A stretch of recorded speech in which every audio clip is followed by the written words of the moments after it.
Shalom, meus irmãos, a paz do Senhor, sejam bem-vindos a mais essa aula, a 10ª aula, do nosso estudo de Torá, referente a Parashá Miquetes, que quer dizer ao fim. E ela começa, na Torá, no livro de Gênesis, capítulo 41, versículo 1, até o capítulo 44, versículo 17, tendo a sua porção dos profetas, a Haftará, em 1 Reis, capítulo 3, versículo 15 até o capítulo 4, versículo 1. E a porção da Brit Hadashah, do Novo Testamento, 1 Coríntios, capítulo 2, versículos de 1 a 5.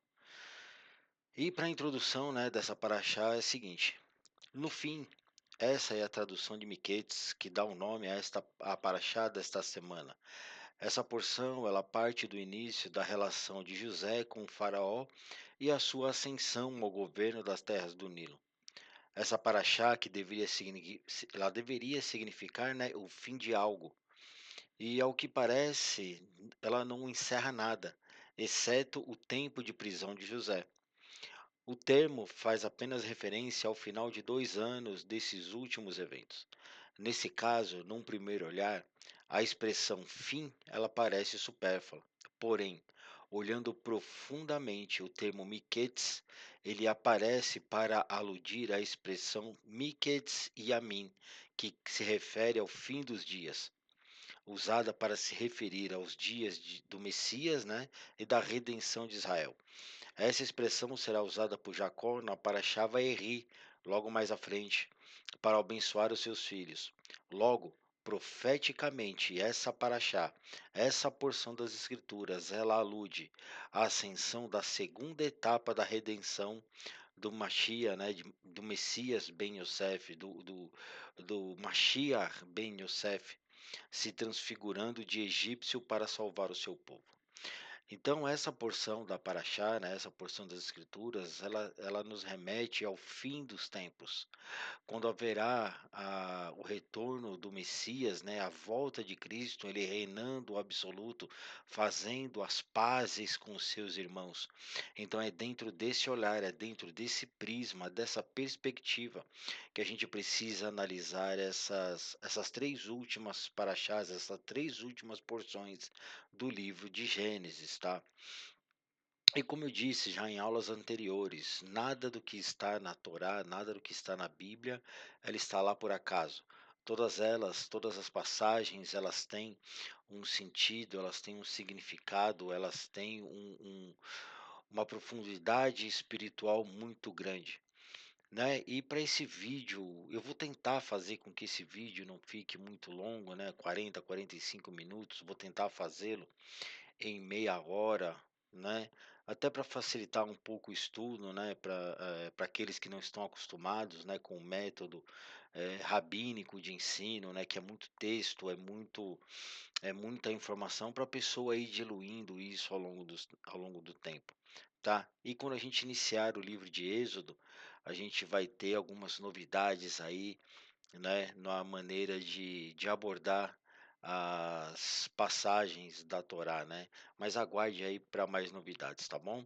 Então vamos lá, partindo para a primeira aliá, que começa em Gênesis, do capítulo 41, e ela vai do versículo 1 ao 14. Gênesis 41, 1 diz assim: E ao fim de 2 anos, Faraó sonhou, e eis que estava perto do Nilo. Tá? Eu não vou me aprofundar muito na leitura bíblica, até porque vocês já leram, Espero que tenham lido, estudado já essa paraxá. Então a gente vai começar a interpretação aqui dessa passagem no nível Pshat, que é no nível mais literal possível da palavra. Como eu já disse também, se a gente não consegue compreender, o nível literal, a gente não consegue compreender a profundidade espiritual dessas palavras, tá bom? Então vamos lá. O objetivo básico da Torá é de nos revelar os acontecimentos que desenrolaram através da história, que levaram, à ida dos filhos de Israel para o Egito. A solução do mistério, do sonho, tem um papel importante no desenvolvimento desta trama como um todo, pois funcionou como um tapete vermelho no caminho de José rumo ao governo do Egito. Então aqui já vai um gancho, né, para nós. Todo sonho que eu e você temos, ele está muito mais relacionado conosco do que com outras pessoas, tá? Então aí os rabinos eles vão dizer que quando você sonha, porque aconteceu tal coisa com alguém, não é com a outra pessoa não, é que Deus está querendo dizer algo para você, tá bom? Então aí já fica aí essa curiosidade. E foram, né, 2 anos até que surgisse a oportunidade de José ser lembrado ao faraó, ser levado, né, a faraó como ele havia pedido ao chefe dos copeiros. A divina providência pode tardar, mas ela nunca falha. A repetição do sonho, né, do tema sonhado, como se ele fosse um só, ele perturbou o espírito de Faraó, pois ele sabia que era algo sério.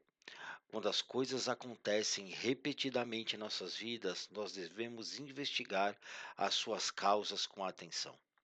Então aqui também já vai um outro segredo, um outro mistério, né? Vamos dizer assim, para as nossas vidas. Quando um problema ele é recorrente na nossa vida, seja ele qual for, Deus está nos ensinando algo profundo. Vamos traduzir da seguinte forma: sabe quando o aluno, o professor dá um teste para o aluno, e enquanto o aluno não passar no teste, ele vai fazendo a mesma prova sobre o mesmo assunto? Pois é a mesma coisa. Então, se você tem alguém que te perturba todos os dias, se tem alguém que te apurrinha, se tem alguém que te tira do sério, Deus está usando aquela pessoa para te ensinar alguma coisa, tá? Não é porque aquela pessoa é chata, porque aquela pessoa é ruim, porque aquela pessoa quer te perseguir, porque o diabo se levantou. Não, é Deus usando aquela pessoa para ensinar algo para você. Então, todas as pessoas que, os rabinos, né, eles vão dizer que todas as pessoas que eu e você tivemos algum tipo de interação nessa vida, foi para aprender algo, para ensinar algo ou para retificar algum pecado. Então, aquele irmão, né, quando você está na igreja, que você não gosta dele, né? É isso aí que você lembrou agora.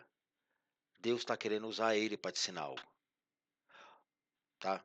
Ou Deus está requerendo de você paciência para você ensinar algo para ele.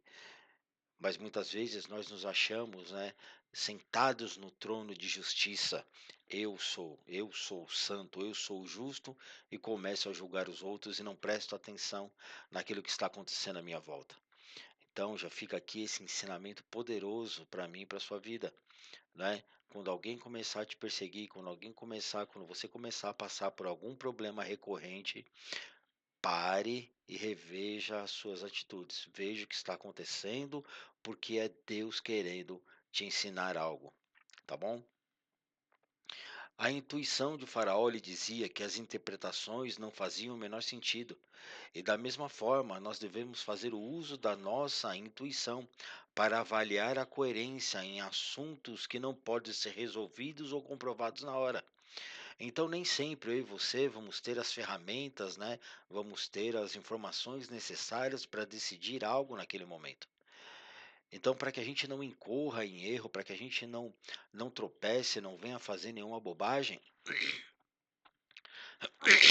desculpa, né? A gente precisa parar e pensar naquele assunto. A gente precisa, né, usar a nossa intuição um pouco. Não, peraí, tal assunto não está muito bem claro, então eu não posso definir tal coisa, eu não posso executar tal juízo, eu não posso, né, tomar tal decisão. Por quê? Porque me faltam argumentos, né? Então, eu não consigo fazer tijolo se eu não tiver o barro. Então, é isso que nós devemos fazer na nossa vida diariamente. Assuntos que a gente não pode resolver na hora, situações que a gente não pode emitir algum parecer, então é muito melhor a gente pegar, parar, adiar um pouco a nossa decisão para que a gente possa tomar uma decisão mais acertada no futuro. O chefe dos copeiros lembrou-se de José e lamentou por não ter ajudado na hora. José havia pedido para ser lembrado por causa das interpretações dos sonhos. Os caminhos que Deus utiliza muitas vezes são incompreensíveis para nós, e o próprio tempo se encarrega de demonstrar que Deus estava certo. Então não é porque você tem alguma revelação, porque você teve alguma visão, nossa, Deus falou comigo, Deus me deu tal passagem, você vai usar aquela passagem naquela hora, naquele momento. Muitas vezes Deus ele está te dando uma passagem, ele está te dando uma visão, ele está te dando uma revelação, é para você guardar essa passagem para você, é para você guardar essa instrução para sua vida, né? A gente tem o hábito, né? Que como a gente gosta do manto, né? Como a gente gosta da revelação, então, Deus me revelou algo é para passar para a igreja, não, muitas vezes é para passar para você. Deus quer falar com você e está te dando algo, não é para você falar para os outros. Aí muitas vezes eu tenho uma experiência muito profunda com isso. Logo no começo da minha conversão, eu empolgado com as escrituras, eu empolgado com os textos bíblicos, né? Porque eu vim de um mundo completamente diferente. E aí quando Deus me deu uma mensagem a respeito da passagem, né? Que Jesus ele diz assim para Pedro: Pedro, eis que Satanás os pediu para se andar feito trigo. Todo mundo sabe essa passagem, né? E veio uma mensagem, eu falei, nossa, velho, eu vou arrebentar a boca do balão pregando essa mensagem. Agora, só para os irmãos terem uma surpresa, eu tenho 10 anos de conversão. Eu nunca preguei essa mensagem. Simão, Simão, eis que Satanás vos pediu para se andar feito trigo. E você, quando se converter, converte a seus irmãos. Pois é, nunca preguei essa mensagem. Então isso quer dizer o quê? Que ela não era para mim. Aliás, que ela não era para os outros, não era para a igreja, era para mim. Depois aí eu conto o meu testemunho para dizer um pedacinho do meu testemunho para dizer o que foi que aconteceu depois, né, com os anos de conversão. Mas, meu irmão, não se empolgue quando você receber uma visão, quando você retiver um sonho, verifique primeiro se esse sonho não é com você, se aquilo que Deus está tratando não é para tratar você primeiro, antes de querer tratar para os outros. Porque daí, como a gente quer dar aquela carteirada de profeta, né? Eu sou profeta, eu sou escolhido, eu sou ungido de Deus. Aí eu quero sair dizendo que todo sonho que eu tenho é revelação para os outros. E aí a revelação não acontece, você profetiza na vida do outro, aí não acontece aquilo que você profetizou, aí o irmão se desvia, porque ele creu na sua palavra, ele creu na revelação, porque saiu da boca de Deus. E de quem se acha que Deus vai cobrar isso depois? Pois é, não é do irmão que se desviou. O peso vai ser muito menor sobre ele. Esse peso vai vir sobre mim e sobre você, que teve a tal revelação. E veja bem, eu não estou pregando contra a revelação, não. Eu sei que Deus revela, tá? Eu sei que Deus revela, eu sei que Deus dá sonho, eu sei que Deus faz. Aliás, Deus pode fazer o que quiser. Agora, será que eu e você estamos realmente preparados para ser uma pessoa justa como José? Então pare para pensar nessas coisas.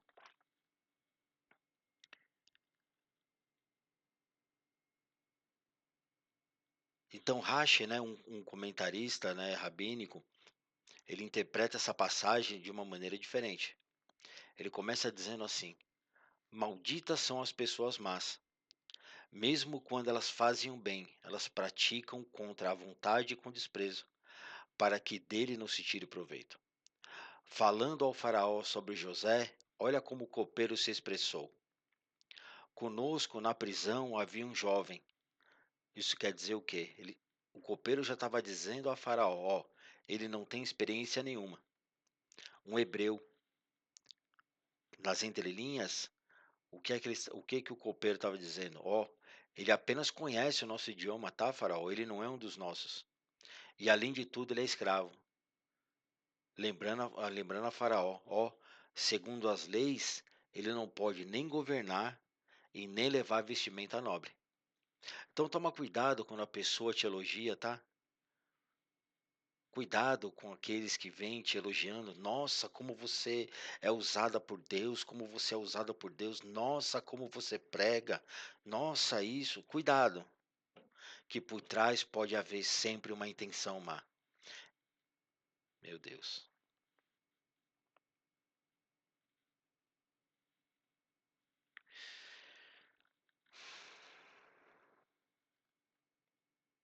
Por isso que nós precisamos estar muito bem firmados em Deus. Por isso que nós precisamos ter em mente no nosso coração que tudo vem dele, a palavra é dele, a revelação é dele, né? As curas, os milagres, tudo provém da graça e da misericórdia de Deus. Não é nada por mérito meu ou seu, porque segundo as Escrituras, a única coisa que eu e você merecíamos era a condenação eterna. Mas Deus, pela sua infinita misericórdia, enviou seu Filho, que morreu na cruz, que pagou um preço para que nós fôssemos resgatados. Aí agora me vem aquela passagem à mente, o Espírito me faz lembrar. Jesus envia os 70, né? Os 70 discípulos, e eles voltam alegres e felizes. Senhor, olha, os demônios se submetem, né? As pessoas são curadas e tal. Aí Jesus ele pega e ele fala o quê? Não se alegrem porque os demônios se submetem a você, mas é, é, seja alegre, né? Porque o seu nome está escrito no livro dos céus. E outra passagem, meu Deus. Muitos me dirão naquele dia, Senhor, Senhor, e eu direi, apartai-vos de mim, vós que praticais a iniquidade. Mas, Senhor, em teu nome profetizamos, em teu nome fizemos milagres, em teu nome fizemos isso, em teu nome fizemos aquilo. Pois é, mas apartai-vos de mim, porque eu não vos conheço. Para aí você temos a ideia de que tudo o que acontece é por causa do nome de Jesus. Não importa quem eu sou, não importa quem você é, o que importa é que o nome de Jesus faz milagres. E eu não posso me glorificar, eu não posso me gloriar disso. E ainda assim, segundo Rache, né, o copeiro disse tudo isso com ar de menosprezo, acreditando que o rei, né, que Faraó não se dispusesse a encontrar a José. Mas aqui já vem um recado importante para mim e para você também, meu irmão. Quando a hora da salvação chega, quando Deus determina que vai acontecer algo, nada e nem ninguém pode impedir.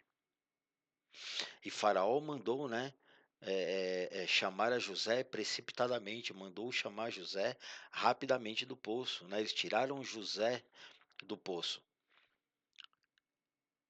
Aí, no caso dos nossos antepassados no Egito, eles também saíram precipitadamente da escravidão, sem ter tempo para terminar os seus pães, e fizeram um pão ázimo, símbolo da redenção precipitada. José esperou durante 2 anos a sua salvação do calabouço, e nós sonhamos, né, com a nossa redenção. Nós sonhamos, né, com quando a hora de Deus vai chegar em nossas vidas. Uma coisa que eu e você precisamos aprender, meu irmão, que o tempo que nós estivermos nessa vida, a gente não vai entrar em Canaã nessa vida. Essa vida que eu e você temos aqui, ela não é a nossa terra prometida.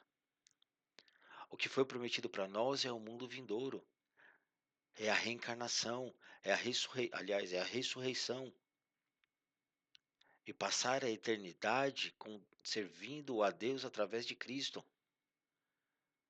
Quando Cristo governar sobre toda a terra, né? Nós servimos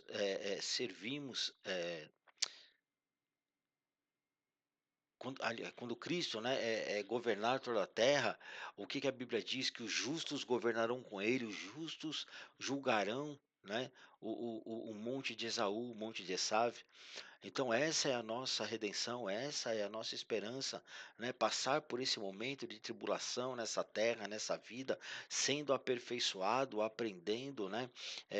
Cumprindo com os mandamentos, aprendendo os ensinamentos da Torá, nos tornando uma pessoa melhor a cada dia, para que a gente possa alcançar a redenção final. É disso que se trata essa passagem, né? De vencer as nossas más inclinações, de vencer quem nós somos, né? Para alcançar a redenção final, para alcançar a redenção através, né, de Cristo. Eu e você precisamos urgentemente voltar, né, o nosso pensamento às Escrituras e aprender de uma vez por todas que a nossa redenção não é nessa terra. Tudo aquilo que eu e você esperamos não está aqui. Ela está no mundo vindouro. esse mundo nós passaremos por luta, por provas, por aflições, nós seremos apedrejados, nós seremos vendidos como escravos, né? E muitas vezes os nossos irmãos vão nos vender como escravos, seremos jogados no poço, seremos esquecidos, mas uma hora a mão de Deus age a nosso favor, e quando a mão de Deus agir em nosso favor, não haverá quem impeça. Aleluia! Quando a redenção chegar, nada e nem ninguém vai nos impedir. José teve que se arrumar, né, apressadamente para se apresentar a Faraó, de quem dependia o seu futuro.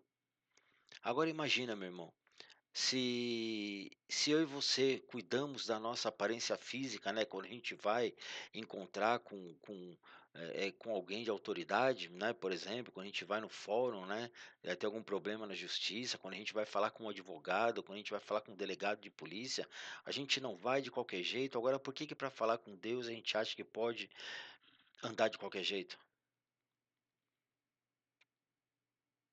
Ah, roupa não salva ninguém. É, realmente, roupa não salva ninguém. Mas a maneira como eu e você nos vestimos diz muito a respeito de quem nós somos, tá bom? Da mesma maneira que eu e você cuidamos da nossa aparência física, nós devemos cuidar da nossa aparência espiritual todos os dias, através da oração, através do estudo da palavra, através do jejum, através das boas ações. Isso vai demonstrar, isso vai revelar quem nós somos, né, verdadeiramente. Mateus capítulo 22, versículos 12 a 14 diz assim, ó: E disse-lhe, amigo, como entraste aqui, não tendo veste nupcial? E ele emudeceu. Disse então o rei aos servos: Amarrai-o de pés e mãos, e levai-o e lançai-o nas trevas exteriores. Ali haverá pranto e ranger de dentes. Jesus mesmo dizendo através dessa parábola que no grande dia, depois, né, vai haver ranger de dentes. Presta atenção nessa passagem. Amigo, como é que você entrou aqui sem as vestes nupciais? Você foi convidado para as bodas. Você foi convidado. Só que como é que você entrou aqui sem vestes? Como é que você entrou aqui sem roupa? Vestes na Bíblia, meu irmão, fala da nossa, eh, eh, do nosso estado, vamos dizer assim, da nossa condição diante de Deus. Como estão as nossas vestes? Não as vestes físicas, mas as vestes espirituais. Aleluia. Vai pensando, vai aplicando essas coisas ao seu coração para que a gente possa crescer na graça, evoluir no conhecimento, né? Para que a gente comece a olhar para um mundo vindouro de uma maneira diferente. O Midrash Bereshit Rabbah, no capítulo 84, né, ele vai trazer esse comentário rabínico a respeito dessa passagem. E foi na conclusão de 2 anos. Aliás, deixa eu voltar um pouquinho. Foi ao fim de 2 anos e Faraó estava sonhando. Eis que ele estava em pé no Nilo. Gênesis 41. Foi na conclusão de 2 anos. Aí Jó, capítulo 28, versículo 3, vai dizer assim: Ele põe fim às trevas. Deus, né, estabeleceu um tempo para o mundo. Quantos anos o mundo passaria nas trevas? E por que que ele estabeleceu um tempo para as trevas? Porque enquanto a inclinação do mal estiver no mundo, haverá trevas e haverá a sombra da morte no mundo, como está escrito. A pedra das trevas e a sombra da morte. Jó 28, 3. Se a inclinação do mal for removida do mundo, não haverá trevas e sombra de morte no mundo. Outra questão: ele põe fim às trevas. Ele estabeleceu um tempo para José. Quantos anos José passaria na escuridão da prisão? E quando o fim chegou, Faraó teve um sonho. Meu Deus, olha como é profundo esse comentário do Midrash a respeito dessa passagem de José. Deus estabeleceu um tempo para todas as coisas. Deus estabelece o fim, o começo de tudo e para tudo. Tudo tem um propósito. Cada momento de escuridão que eu e você passamos, cada momento de dificuldade foi pré-estabelecido por Deus. Tire da sua cabeça que o diabo faz isso. Não, não é o diabo, é Deus. Deus pode até usar Satanás para trabalhar, para nos ensinar algo. Tenha isso bem claro. Satanás ele não é um poder paralelo com Deus, tá? Satanás é um instrumento de Deus. Isaías capítulo 45, 46. Eu crio o bem e faço o mal. Eu crio as trevas e dou forma à luz. Sou eu, Deus, que faço todas as coisas. Isso pode chocar a sua mente, mas Deus cria o bem e Deus cria o mal, tá? E todas as coisas têm um propósito debaixo do céu. Então, cada momento de aflição, cada momento de sofrimento, cada momento, né, cada problema que nós passamos tem um tempo estabelecido por Deus. Eclesiastes, né, vai dizer que há tempo para todas as coisas. O problema é que eu e você somos imediatistas. Eu e você queremos tudo para agora. Eu e você queremos tudo ao mesmo tempo e nos esquecemos da soberania de Deus em nossas vidas. Foi na conclusão de 2 anos.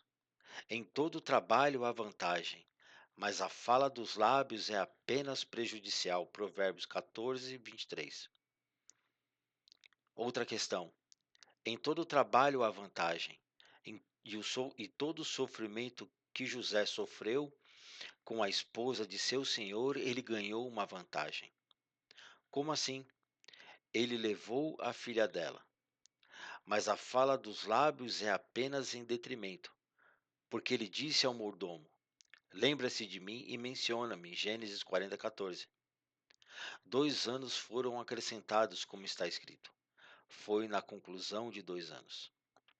Feliz o homem que confiou no Senhor. Salmo 40, versículo 5. E este é José. E não se voltava para os soberbos. Salmo 40, versículo 5. Porque dizia ao copeiro-mor: lembra-te de mim e mencione-me. 2 anos foram adicionados para ele. Feliz é o homem que confia no Senhor. Muitas miríades tendem à falsidade. Ai de quem deposita sua confiança nelas, pois o sonho vem com a multidão de preocupações. Eclesiastes 5:2. Faraó disse: quem está sobre quem? Eu para o meu Deus ou o meu Deus sobre mim? José disse-lhe: tu sobre teu Deus. Isso é o que está escrito. Foi no final de 2 anos, e Faraó estava sonhando, e eis que ele estava no Nilo. Pois José saiu da prisão para reinar. Eclesiastes 4:14. Este é José, que saiu da prisão do faraó, emergiu para reinar. Faraó convocou José e eles o tiraram do calabouço. Gênesis 41:14. Pois mesmo em seu reinado ele se revelou pobre. Eclesiastes 4:14. Devido ao reinado de José, o empobrecimento de Potífera foi revelado. Outra questão estava na conclusão. Eu vi todos os viventes que andam debaixo do sol. Eclesiastes 4:15. Este é José, com o segundo filho. Estes são os 2 anos que foram adicionados para ele. Por que 2 anos foram adicionados para ele? O rabino pergunta. Para que Faraó sonhasse e José fosse elevado por meio do sonho, conforme se diz. Foi na conclusão de 2 anos. Pode parecer um pouco confuso, mas depois você ouve, né, com calma esse texto, né, que eu acabei de citar. Tudo isso ele nos revela que, né, existia um propósito de Deus na prisão de José. Existia um propósito de Deus na prisão, né, aliás, no sonho de Faraó. É que Deus ele vai preparando as coisas para que tudo aconteça no tempo dele. Então imagine se Deus dá o sonho para Faraó antes do tempo. Antes de José ter sido preparado, antes de José ter conhecido o copeiro, vamos conjecturar a seguinte situação: se Deus revela antes o plano para José, talvez o plano não se concretizasse. Vamos colocar, traduzir para nosso pensamento. Por isso que muitas vezes eu e você queremos acelerar o plano de Deus, né? José não compreendia porque ele tinha sido preso, né? E depois que ele falou com o copeiro e tal, ele passou 2 anos. Depois, mais tarde, a gente vai ver, né, nas outras paraxás, mais para o final, que José vai dizer aos seus irmãos: olha, foi Deus que me mandou, né, com propósito. Fica tranquilo, foi Deus que me mandou para cá, para o Egito, para que eu pudesse preparar alimento para vocês. Ei, deixa eu te falar uma coisa, meu irmão. Muitas vezes você está passando por uma situação difícil, por uma situação de aperto. Parece que você está esquecido, jogado no calabouço, ó, né, no fundo da prisão. Mas é Deus preparando você para que você possa trazer uma palavra de conforto, para que você possa trazer o consolo para aqueles que vão necessitar. Vai haver fome na terra, mas não é fome de pão, mas fome da palavra. Deus está te preparando para pregar a palavra, para levar a mensagem dele para aqueles que necessitam. Deus dá pão para o que come, semente para o que semeia. E eu e você temos que ter pão e semente no nosso alforje. Mas é somente através daquilo que eu e você passarmos, das provações, das dificuldades. Aleluia. Meu Deus. Encare o momento que você está passando diferente. Encare o momento que você está passando de uma maneira mais madura, mais espiritual, para que você possa receber o galardão, para que você possa ter pão e semente para matar a fome daqueles que necessitam. Meu Deus,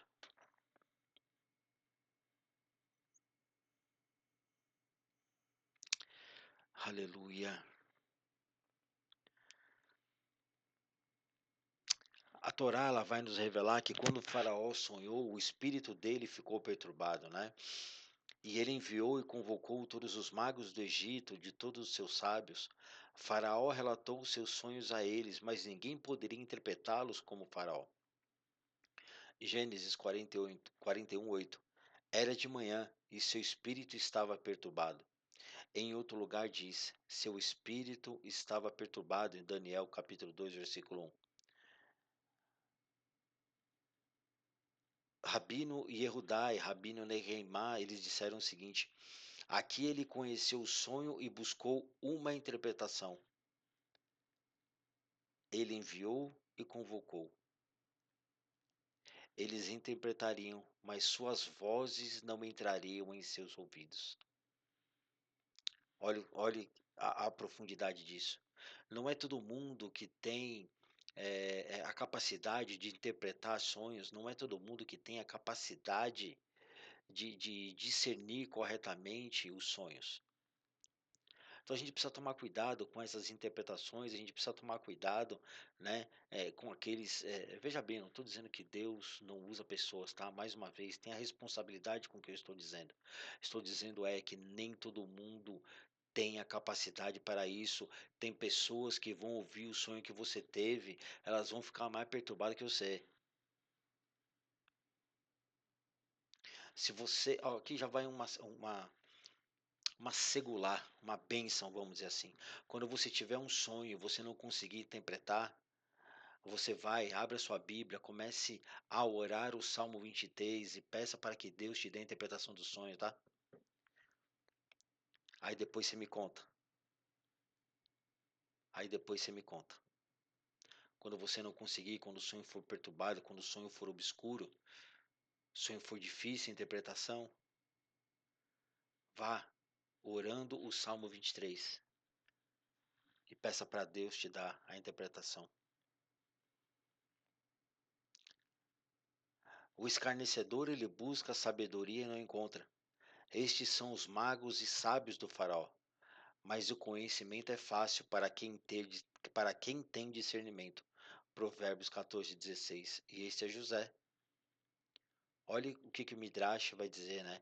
Ele usa a própria Bíblia, né? O próprio Tanar para explicar. O escarnecedor busca sabedoria e não há. Você vê que os sábios, né, do Egito, os magos de Faraó, tentaram interpretar o sonho, mas o próprio Faraó não aceitou a interpretação deles. O próprio Faraó não conseguiu, aliás, não gostou, ou não fez sentido para o Faraó. Mas quando o justo José interpretou o sonho, ele fez todo o sentido e colocou José no comando do Egito.